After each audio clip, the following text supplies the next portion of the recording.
Ever wonder which canned soups are so bad you should avoid them at all costs, and which two are actually worth it? Picture opening that familiar red and white can on a chilly night, only to find watery broth and noodles that taste like disappointment. But here's the twist, not every can is a dud, so which ones truly earn a spot in your pantry? Let's kick things off with the so-called classic, that should taste like home but too often ends up watery and limp, Campbell's chicken noodle soup. For generations, this little red and white can has been sitting in cupboards across America, ready to be pulled out on sick days, cold days, or days when you just do not feel like cooking. The commercials made it look like the ultimate comfort food. Steamy bowls filled with golden broth, tender noodles, and chunks of chicken that promised warmth and healing. But let us be honest here. When you actually open the can, dump it into a pot, and take that first bite, it often feels more like a letdown than a hug in a bowl.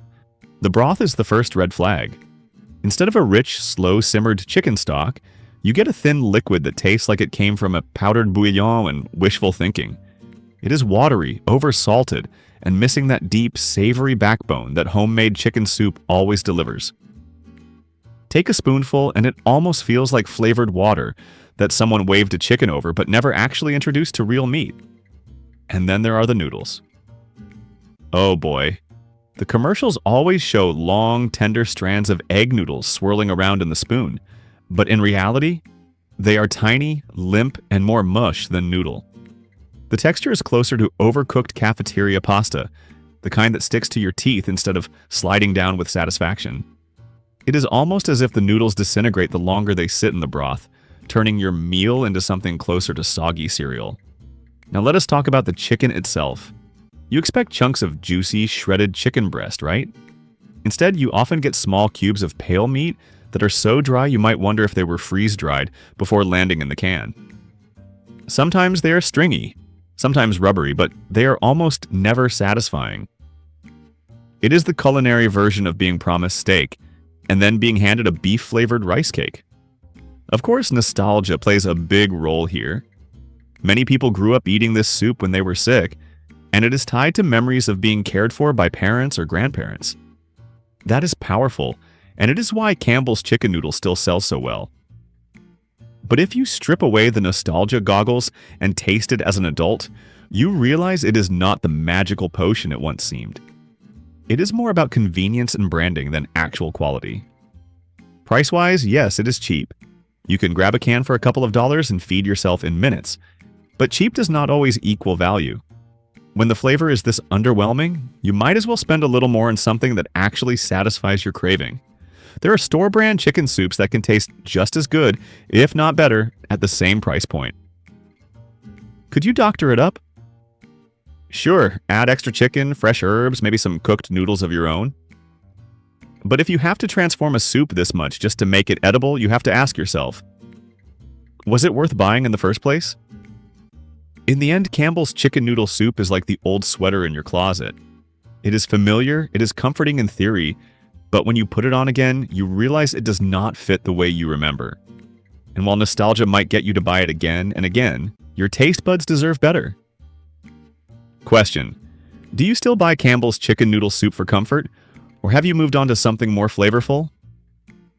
Sliding into the list is the chowder that promises seaside comfort, but usually serves up rubbery clams and pasty broth. Progresso Clam Chowder. Clam chowder is supposed to be a New England classic.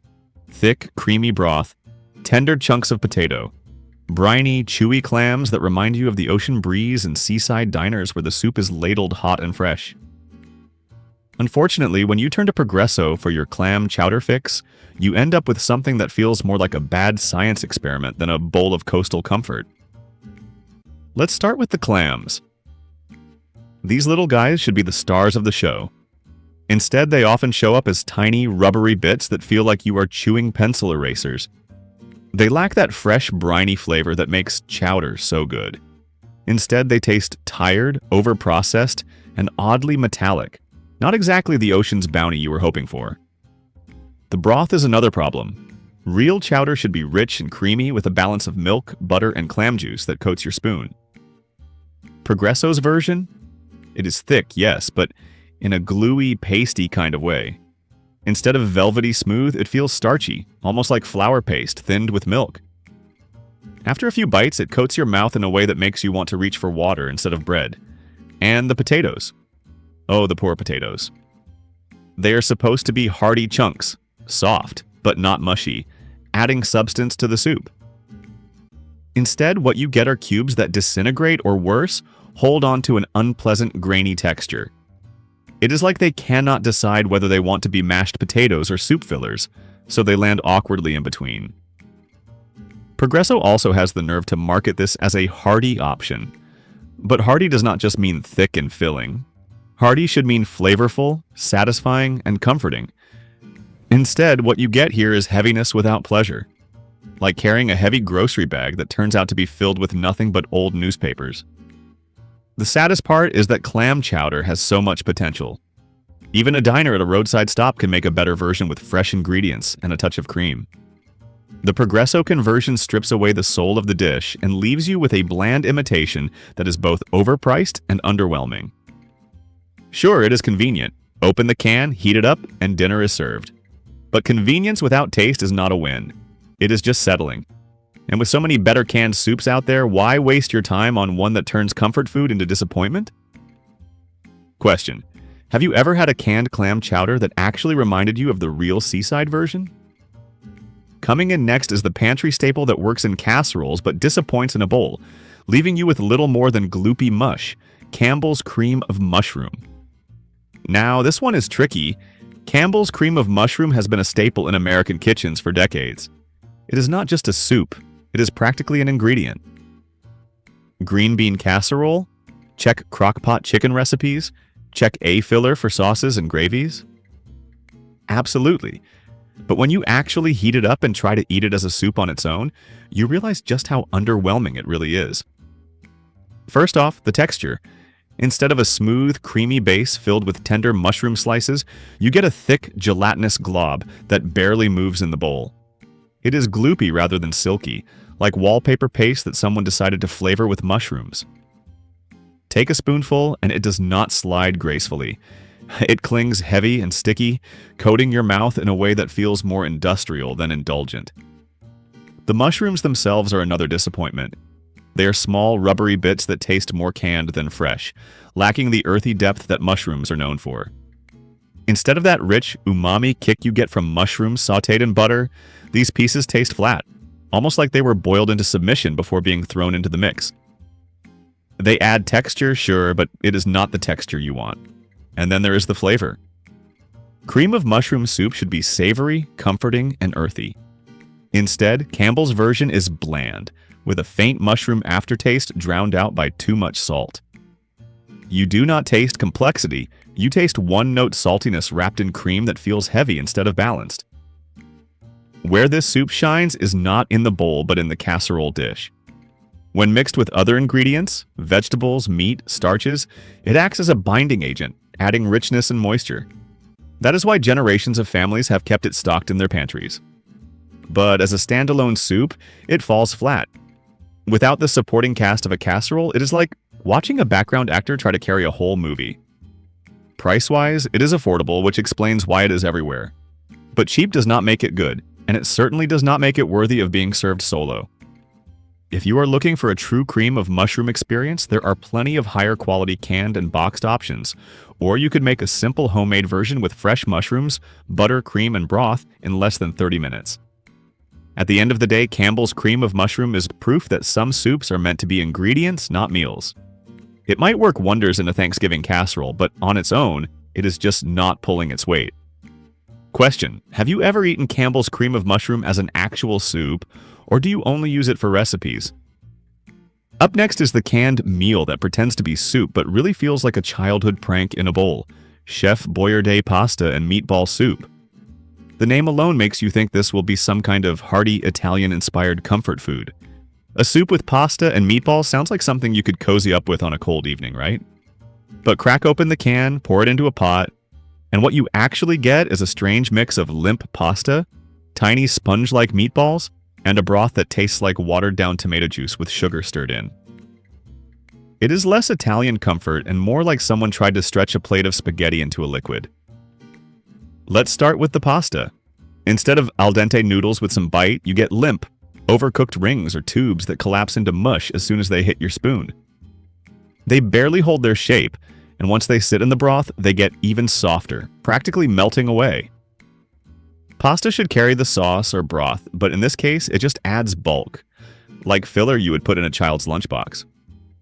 Then there are the meatballs. You expect a rich, savory bite packed with herbs, garlic, and real meaty flavor. Instead, you get tiny, spongy spheres that feel like they were made in a lab.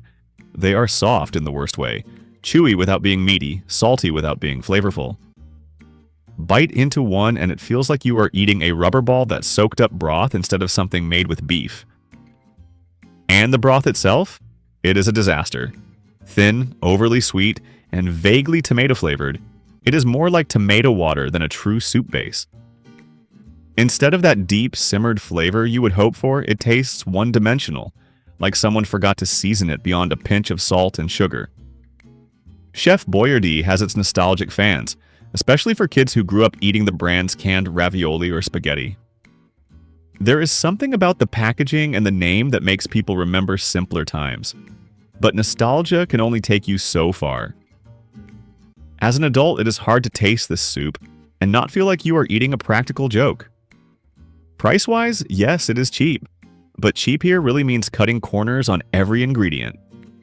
You do not feel full, you do not feel satisfied, and you are left wondering why you did not just cook up a quick pot of real pasta instead.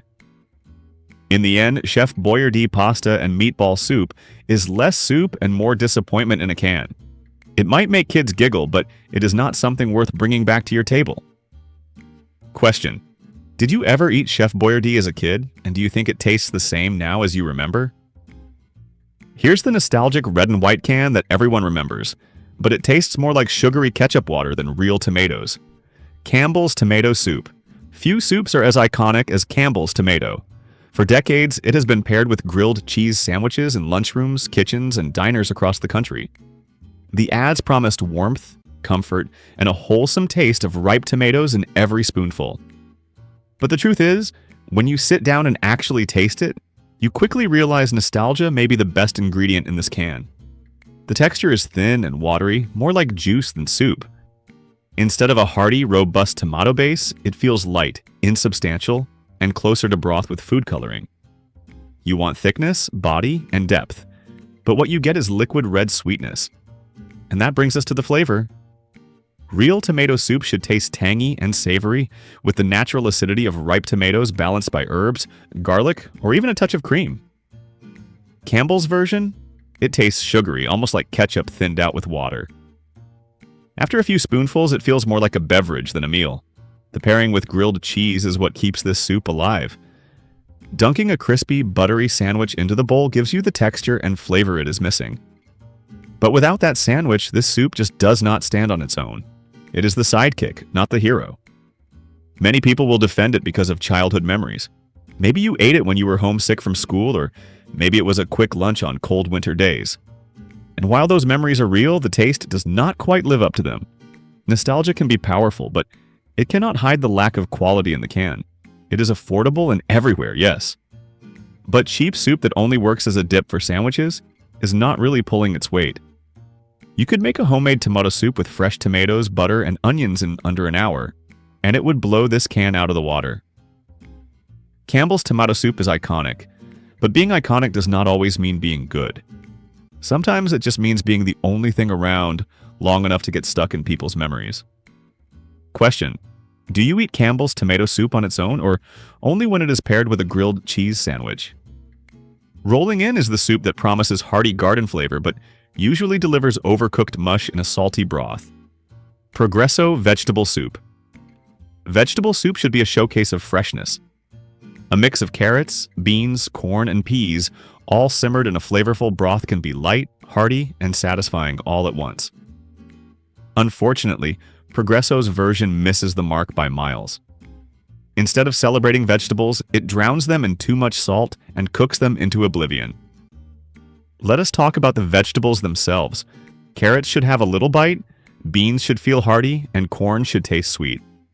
But here, every vegetable feels tired and overdone, like it has been sitting in the can for a year too long. The peas are mushy, the carrots are limp, and the green beans lose all their snap. Instead of vibrant textures, you get a bowl full of mushy, soft bits that all blur together. The broth is no savior either. Instead of a rich, savory vegetable stock, it tastes flat and overly salty. One sip and your tongue is coated in salt, drowning out whatever subtle flavors the vegetables could have brought to the table. By the time you finish the bowl, you are more thirsty than full. The label says hearty and wholesome, but in reality, it is neither. It is filling in the sense that it is liquid with some vegetables floating around, but it is not satisfying in flavor. It is like drinking salted water with a few soft vegetables bobbing around. Progresso has a reputation for being a step above other canned soups, but this vegetable version proves otherwise. For a company that prides itself on quality, this one feels phoned in, like an afterthought in their lineup. Of course, the convenience is there. Open the can, heat it up, and you have a meal in minutes. But with the taste so underwhelming, why not just boil fresh or frozen vegetables yourself and make something better? It would not take much more effort, and the flavor would be 10 times as good. At the end of the day, Progresso vegetable soup is the definition of missed potential. Vegetables should shine with flavor and color, but here they just fade into the background, leaving you with nothing memorable. Question: do you think canned vegetable soup can ever taste fresh, or is it always doomed to be mushy? Next up is the heavy green sludge that should be comforting, but leaves you with salty ham bits and regret. Campbell's split pea with ham. Split pea soup, when done right, is rich, hearty, and deeply satisfying. It is supposed to be the kind of soup that sticks to your ribs and warms you on the coldest of days. But when it comes out of a Campbell's can, it is more swamp than supper. The first thing you notice is the color. A dull, murky green that looks more like baby food than something you would want to proudly serve for dinner. And unfortunately, the flavor does not do much to redeem it. The broth is thick, but not in that silky, smooth way you would expect from a well-blended pea soup. Instead, it is heavy, pasty, and clings to your spoon like glue. Every bite leaves a film in your mouth, which is the opposite of comforting. Instead of earthy sweetness from the peas, what you get is mostly salt, with a faint bean-like aftertaste that feels more canned than cooked. Then there is the ham. Split pea and ham should be a dream team. The smokiness of the pork adding depth to the sweetness of the peas. But in Campbell's version, the ham pieces are tiny, chewy, and so salty that they overpower everything else. Instead of enhancing the soup, they feel like little landmines of sodium scattered throughout an already salty base. The texture is another sticking point. Good pea soup should be thick, yes, but it should still feel like soup. Here it crosses into sludge territory, almost like someone left mashed peas in a pot overnight and then added a splash of water before sealing it in a can. It is not appetizing, it is not balanced, and it certainly is not satisfying. Of course, there are those who might defend it out of nostalgia. Maybe their parents served it with crackers on a winter evening. Maybe they like the convenience of opening a can and getting a hot meal in minutes. But when you compare it to homemade split pea soup, or even higher-end canned versions, it is hard not to see this one as a weak imitation of what the dish should be. Campbell's split pea with ham might be affordable, but you pay for that savings in flavor and experience. If soup is supposed to comfort you, this one feels like punishment. It is not the hearty classic it wants to be. It is just a salty, green disappointment. Question: do you think split pea soup works best homemade, or can a canned version ever measure up? On the brighter side, here's the earthy, hearty option that actually tastes like it's been simmering all afternoon: Amy's Organic Lentil Soup. If there is one canned soup that proves not all cans are created equal, it is Amy's Organic Lentil Soup. From the moment you open it, you notice something different. The broth is rich and deeply flavored, filled with lentils that hold their shape instead of collapsing into mush. It feels like real food, not just liquid filler. One spoonful and you can taste the care that goes into it, with earthy lentils, a subtle tomato base, and just the right mix of herbs and spices to make it feel balanced. The texture is spot on. Lentils should be tender but still have some bite, and here they do. They mingle beautifully with carrots, celery, and onions, all of which still taste like actual vegetables, not overcooked remnants of what they used to be. Every spoonful gives you a variety of textures, which makes the soup feel satisfying and substantial. Flavor-wise, this is where Amy's shines. It is not overly salty, which is rare in the world of canned soups.